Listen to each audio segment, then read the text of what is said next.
On this episode of GNews Wired, we show you how Grizzlies came together in big ways with the week of service, culminating in the most successful Laps for Lymphoma event in school history. We also bring you talented Grizzlies taking the stage at the annual choral variety show and a look at the Winter Color Guard award-winning performance. All this and more. GNews Wired begins now.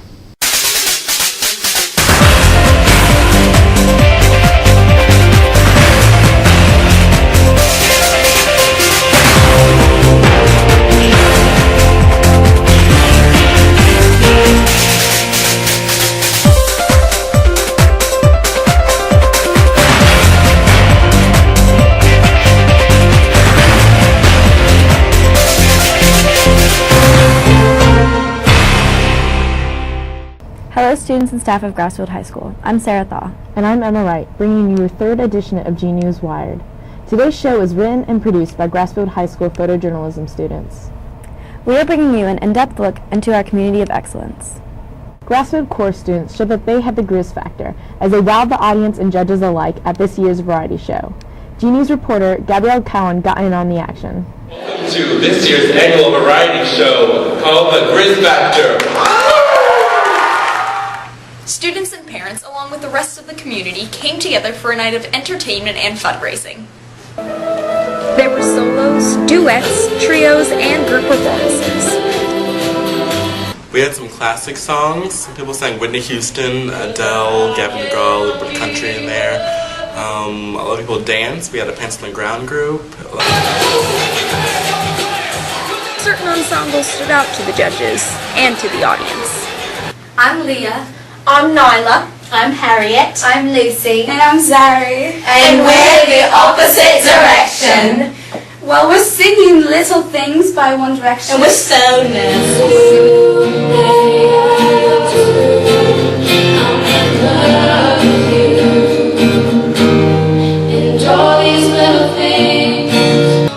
The panel of judges congratulated victorious performances.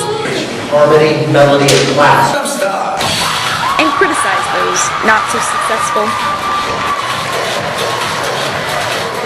Villagers would exile you to the village of no talent. The chorus department raised money with a bake sale, auction, and silent auction. The night ended on a high note with a total profit of over $4,000. Grizzlies displayed another unique skill at the second annual Pi Bee, sponsored by Mu Alpha Theta. Here's reporter Caitlin Thomas at a look at the competition. 159265.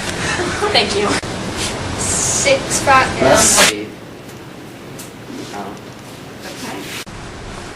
3.14159, the first 6 digits of pi. Hard enough to remember, but try remembering 95.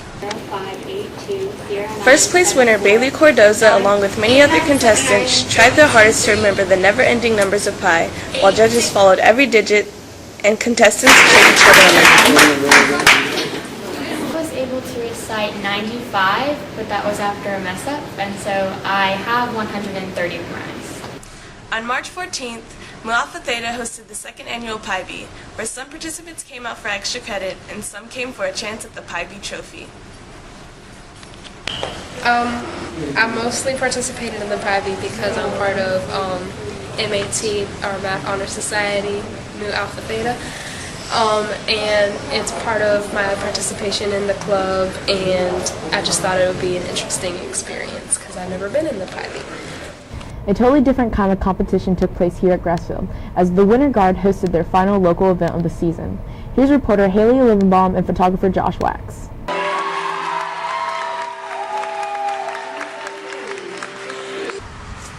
The award-winning Grassfield High School Color Guard is not only hosting the 4th annual AIA Indoor Guard competition, but they're also competing in it. The added pressure of hosting meant additional responsibilities for the Color Guard, with help from the band members.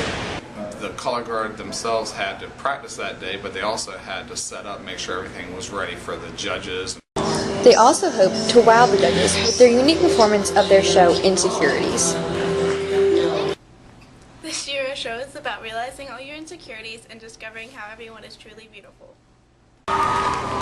They portrayed the theme by using flags, rifles, dance, and even mirrors.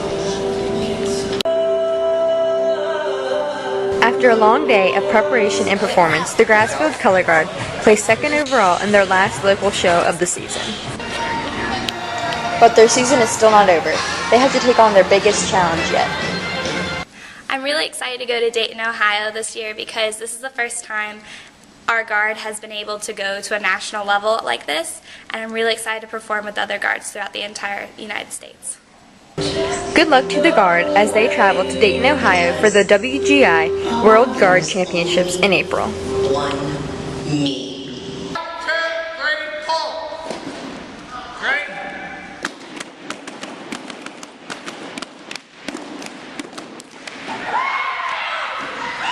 Hey Emma, what comes to mind when you think of a pep rally?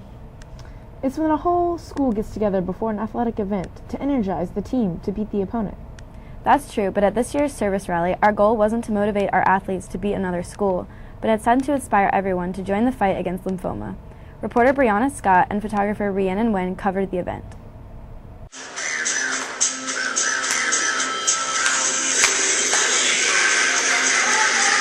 The Last for Lymphoma service rally was extraordinarily inspiring. From the speakers to the videos, the student body was determined to make a difference. Well, with the service rallies over the years, when you first get in there, your heart breaks for the stories, and you feel just awful about some of the things that have happened to the people in the Grizzly community.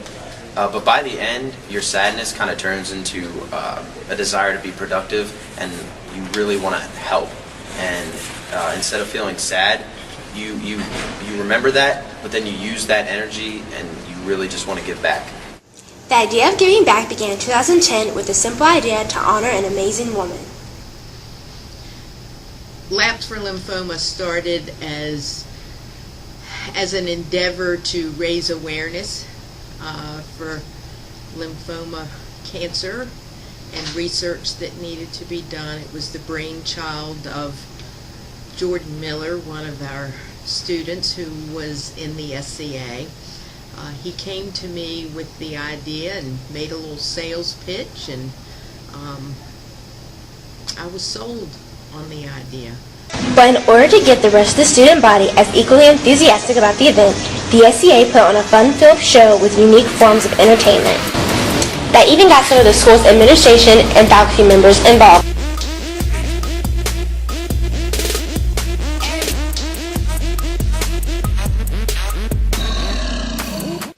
But the focus wasn't just about having fun. It was to learn about those who have dealt with lymphoma.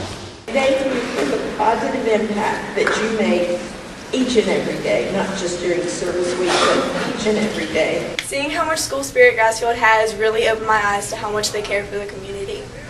Thanks for being such special, Grizzly, and thanks for being a part of my life and for allowing me to be Mama Grizz. Thanks.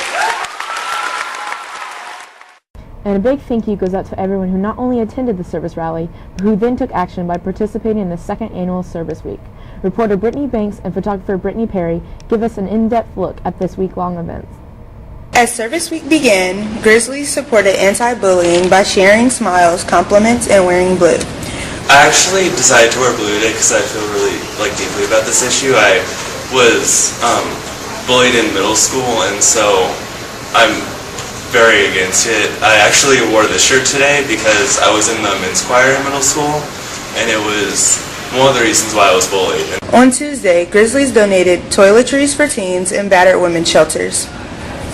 Service Week is good because it's nice to give back to people who don't have things, and if I was in that situation, I want people to give me stuff too. Grizzlies collected food and toys for animals in need at the Virginia Beach SPCA shelter on Wednesday. Service Week began to come to an end as Grizzlies collected sports equipment for the Boys and Girls Club of Hampton Roads. To wrap up Service Week, Grizzlies gave back by donating over 600 pairs of new or gently used jeans for teens in need. I think it's important because you're giving things to people who don't have much, and also the stuff that you give can make a difference in people's lives. The giving didn't end there. Grassfield sponsored the 4th annual Last for Lymphoma event to raise awareness and money to fight against this devastating disease. Reporter Annabelle Williams and photographer Alexis Whitted joined the Walk for a Cure. People from all over the community came to show their support for the research of lymphoma cancer while wearing their lime green and walking in laps for lymphoma. All those that pre-registered for the event received a t-shirt, bag of goodies, and other opportunities to win great prizes. But the real reason for walking was to fight for a cure for lymphoma. An estimated 21,130 people died from lymphoma in 2012, and in remembrance, we walked a distance of 1 foot to honor each life lost to lymphoma. This was a little over 4 miles, or approximately 17 laps around the football field. It was truly a community event, bringing together people of all ages, and students from other local schools all came out to support lymphoma awareness. Every person that came out to Laps for Lymphoma had a different reason for walking. Because this is just so important to so many families and friends, and I know so many people who have been affected by this disease, and I just want to do my part to help. Today I'm walking for my Aunt Debbie. She had lymphoma and passed away 3 years ago, and although it was a really hard struggle for us, we came together as a stronger family. And this event eventually led us to become a stronger community.